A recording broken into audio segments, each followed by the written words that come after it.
Please stand for our prayer. Anna, can you lead the prayer? Okay. In the name of the Father, the Son, the Holy Spirit. Amen. Before you take a seat, kindly pick up some pieces of paper under your chair. Okay, thank you. You may now take your seat. Good morning, class. Good morning. So, how are you today? Okay, that's great. You are fine. So, is there anyone absent from the class today? Oh, no one. Very good. So, before we proceed to our formal discussion, let me introduce you our classroom rules that we follow during our discussion. So, here's our classroom rules. Raise your hand before speaking or leaving your seat. And listen and follow direction. Third is respect each other. Okay, clear? Clear. So, I have a question. Ano ang tinalakay natin noong nakaraang aralin? Anyone? Yes, Jonathan? Okay, so ang ating tinalakay noong nakaraang aralin ay ang pamamaraan sa matagumpay na entrepreneur. So, magbigay ka ng 3 tao na nangangailangan ng angkop na produkto at serbisyo. Yes, Jonalyn? Okay, ang nangangailangan ng produkto at serbisyo ay ang tayo, mga tao, mga kabataan, mga bata at mga matatanda. Ang mga bata ay nangangailangan ng laruan, pag-aaruga sa kanila, edukasyon, at pagkain. At sa mga kabataan naman ay nangangailangan sila ng katulad ng cellphone, edukasyon, at pag-aaruga. At ang mga matatanda ay nangangailangan ng pag-aalaga at mga serbisyo o mga maintenance na kanilang mga sakit. Okay? So, pangatlong question, bakit mahalaga sa ating pang-araw-araw ang produkto at serbisyo? Bakit nga ba mahalaga? Yes? Yes, Marjun? Okay, mahalaga raw ang produkto at serbisyo sa ating pang-araw-araw dahil ito ay nakakatulong sa atin lalo na sa mga produkto na ating kinakain, nakapagbibigay ng trabaho at iba pa. And now we will be having an activity and I will be divided you into 4 groups. And the direction is, given the pictures, identify the word or term being described. So, nakikita niyo dyan ang 4 different pictures and then sa baba ay merong box na merong letter and missing letter. So, all you have to do is pupunan niyo yung missing letter dyan sa box na that being described sa pictures na yan. Okay? Understand? Okay. So, you may now start now. And you have a 5 minutes to finish the activity. Are you all done? Okay, very good. So, now, what words did you form in the activity? Yes, group 1? Okay, ang word na nabuo nila is ang business. Okay, tama. Second picture. Yes, group 2? Okay, ang word daw na nabuo nila ay seller. Tama ba? Tama. Group 3, ano ang word na nabuo ninyo? Ang nabuo nilang word ay buyer. Group 4, ang word na nabuo nila ay good. So, lahat ng mga sagot ninyo ay tama. So, bigyan ng 5 palakpak ang inyong mga sarili. So, 1, Okay, so, are you familiar in these words na nabuo ninyo? Okay, familiar kayo, no? So, do you have any idea about the words that you have formed? What is this about? Yes, Kimberly? Okay, according to Kimberly, it is about a business. Tama.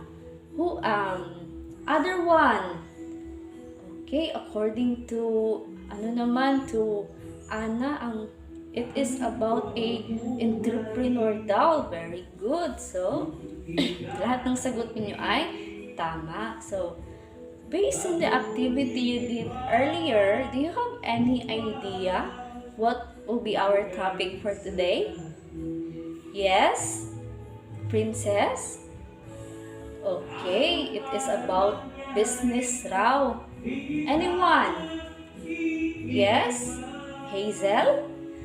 Okay, it is about a entrepreneur. So, our topic for today is the ideal entrepreneur. So, are you all excited to listen our discussion? Okay, very good. Our objectives is, at the end of the lesson, learners should be able to identify and explain the qualities of an ideal entrepreneur, perform a presentation that illustrates the different qualities of an ideal entrepreneur, show appreciation for the role of entrepreneurs and recognizing the impact of successful Filipino entrepreneurs. Again, what will be our topic for today? Very good. Our topic for today is the ideal entrepreneur. So, what is entrepreneur? Entrepreneur is a person who organizes and operates a business. So, sila yung nag-organize or nagmamay-ari ng isang negosyo at nagpapatakbo ng business. So, what are the qualities of an ideal entrepreneur, or ano yung mga magandang katangian ng isang entrepreneur? Malalaman natin yan. So, una, industrious. Displays hard work and perseverance in the face of challenges. So, ang entrepreneur ay nagpapakita ng tiyaga in the face of challenges. Second, innovative, has the ability to envision future needs or demands and create new opportunities, products, and services to meet the demand. So, ang isang entrepreneur ay may kakayahang gumawa ng bagong produkto at serbisyo to meet the demands. Third is honest. Do not engage in this deceptive or fraudulent acts. Display sincerity at all times. Fourth is persistent. Do not easily give up or let go. So if you are a entrepreneur, you are a persistent. Hindi ka dapat agad sumusuko. Pag merong challenges, dapat strong ka lang na sa success yung negosyo mo. Tama? Tama. Fifth is caring and understand the feelings, concerns, and needs not only of his or her customers but also of his or her workers. So if you are a entrepreneur or nagpapatakbo ng negosyo, 'di ba ikaw yung amo? So like for example in a situation of yung trabahante mo ay nag-file siya ng leave because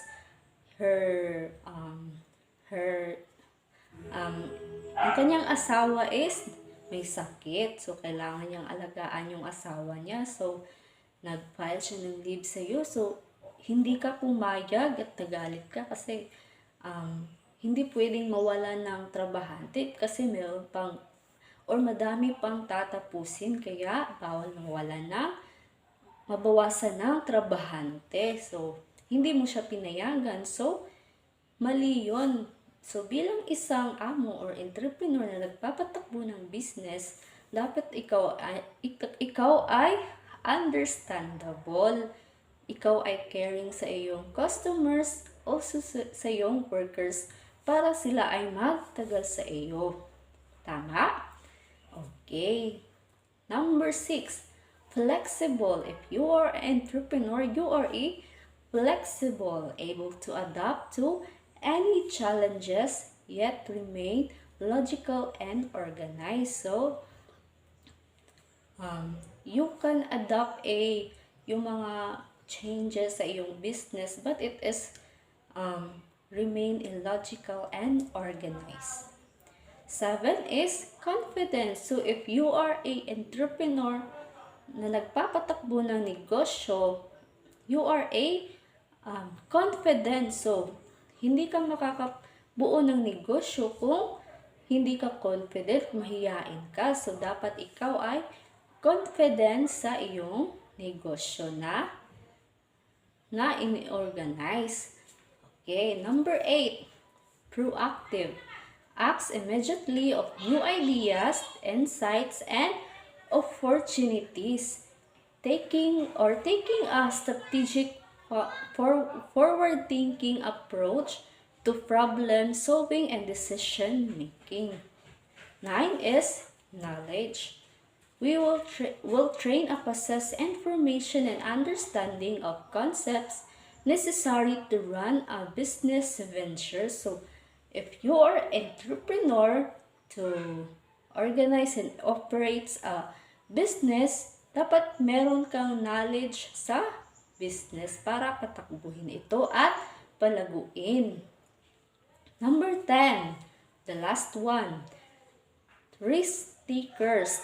Takes calculated risks and knows how to match opportunities with market realities. So if you are an entrepreneur, you are a risk takers or wanted to try new things or ideas. So marami pang mga katangian ng isang entrepreneur, no? Hindi lang ito. Okay. Any clarification about ideal entrepreneur? The qualities of an ideal entrepreneur? Okay. One of the famous successful Filipino entrepreneur is Tony Tan Caktiong. So, kilala nyo ba si Tony Tan Caktiong? No. So, he is a president and CEO of Jollibee. So, sinong fan dito sa Jollibee? Sinong palaging kumakain dito sa Jollibee? Okay, madami, no? So, si Tony Tan Caktiong is the president and CEO of Jollibee. So, Jollibee was formerly selling Magnolia ice cream. Then it was recognized as selling chicken and burger. So, Tony Tan Caktiong is the president and CEO of Jollibee, is named to remember not only in the Philippines but also in the other parts of the world like USA, Hong Kong, China, Indonesia, and Japan. So, he had received several awards in the business. The successful of Jollibee, according to Mr. Caktiong, is sharing people what they had achieved. Jollibee had been known to be a happy and hardworking insect, and now it is the favorite place to dine for many Filipinos, especially the kids. So, favorite nyo ba yung Jollibee? Okay, ito yung paborito ng karamihang Pilipino na kanilang kinakainan. Okay. So, there are two people or parties involved in business transaction such as the seller and the buyer. So, what is seller and buyer? Seller, it is owns or manages a store or business establishment, offer goods, products, or services to those who need it must learn the art of selling. So, seller is ito yung sila yung nagbebenta or nagmamanage ng isang store o business. So, sila yung nagbebenta ng produkto, nag-o-offer ng services.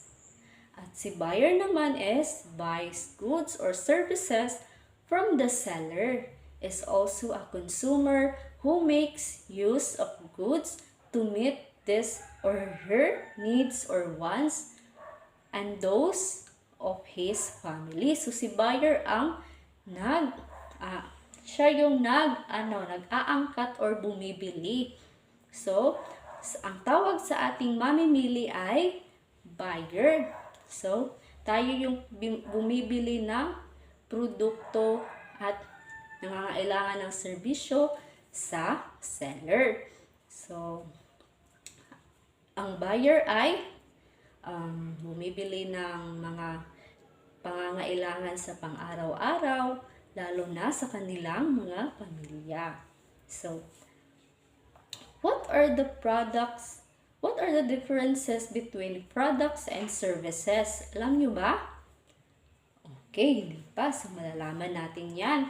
So, the differences between products and services is, products is tangible items that a company offers to consumers.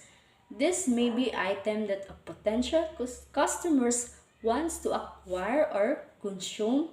So, ang products ay ito yung mga examples sa products ay food and drinks, clothing, cars, houses, toys, school supplies. So, sa madaling salita, ito yung mga produkto na kinakain natin, yung ginagamit natin, or kinakailangan natin sa pang-araw-araw, katulad ng pagkain, sasakyan, damit, at school supplies, marami pang iba. Ang services naman, this is intangible items that a company might offer to consumers. These are often experiences that benefit the customers through the output labor of at least one other individual. So, sa madaling salita, ang services ay sila yung nag-o-offer ng serbisyo or the output labor. So, example ng services is included medical services, house repairs and cleaning, automotive repairs, haircut, and massage. So, yung nabanggit ko ay, ang tawag sa kanila ay services. Okay, maliwanag ba? Maliwanag. Okay, very good. Let's proceed to business plan. So, what is business plan? It is a document that describes a business, goals, strategies, and financial projections. It is a roadmap for business growth and success. The keyword of this is roadmap for business and success. So, business plan should address the following: need for the business, how to satisfy the need, how to compete with other in market, the key players in the organization, the size of the target market, the target customers of your business, effective marketing strategies to implement, and the financial aspects of the business. So, how to create a business plan? So, if you are involved in writing a business plan for your company, so, if you are entrepreneur, dapat gagawa ka talaga ng business plan. So, this is the steps to follow in you creating a business plan. First is, conduct a research o magsagawa ng pananaliksik tungkol sa iyong business. Second is, identify the purpose of the business plan. Third, develop a company profile. Fourth is, document all parts of the business. So, kailangan mong i-document yung mga parts ng iyong business para malaman mo kung magkano na yung nagasto mo sa pinapatakbon mong negosyo. Dapat i-document mo lahat ng mahalagang bagay sa iyong business. Fifth is create a strategic marketing plan into action. So, ikaw ay gagawa ng madiskarting plano. Sixth is make the plan adaptable. And the last one is explain your passion. Any clarification or reaction of our topic discussion? Okay, wala. So, now let's proceed to our group activity. So, I will be divided you into 3 groups. So, the direction is each group plans and make a presentation showing the different characteristics on the qualities of an ideal entrepreneur. So, gagawa kayo ng isang plano ng presentasyon na nagpapakita ng different characteristic of an ideal entrepreneur, yung tinalakay natin kanina. So, kayo nang bahala kung mag-roleplay ba kayo or ano pa. So, here's the rubrics for your activity. So, content quality is 10%. Organization and structure is 20%. Creativity and engagement is 10%. Delivery skills is 10%. A total scores of 50%. Okay, clear? Okay, you may now start now. Okay, are you all done? Okay, very good. So, now let's proceed to the questions. So, I have a question from our topic for today. So, what is entrepreneur? Ano nga ba yung entrepreneur? Yes, ang entrepreneur, it is a person who organizes and operates a business. Second question, what are the key qualities to make an entrepreneur successful in running a business? Anyone? Yes? Okay, according to Leah, the qualities of an ideal entrepreneur is industrious, innovative, honest, persistent, caring, flexible, confident, proactive, knowledge, and risk taker. So, very good. So, next question is, what is the difference between products and services in a business context? Anyone? Yes, Katricia. Okay, according to Katricia, the difference between products and services, ang product daw ay ito yung mga produkto na katulad ng clothes, pagkain, sasakyan at iba pa.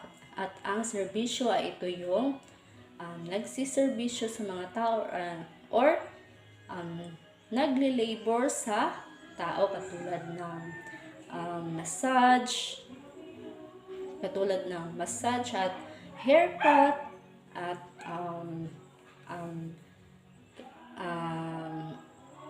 haircut at iba pa. So, very good. So, next question is, why is business plan important in a business? So, bakit mahalaga ang business plan sa isang negosyo or bakit mahalagang gumawa nito? Anyone? Okay, mahalagang gumawa nito because it is a roadmap for growth and success business. Very good. Any question or clarification? One. So, for your assignment, in a 1/2 sheet of paper, select a well-known Filipino entrepreneur who has achieved notable success in their field. You may choose from industries such as business, technology, food retail, or any other sectors where they have made significant contribution. Clear? Okay, clear. So, that would be all, and goodbye, class.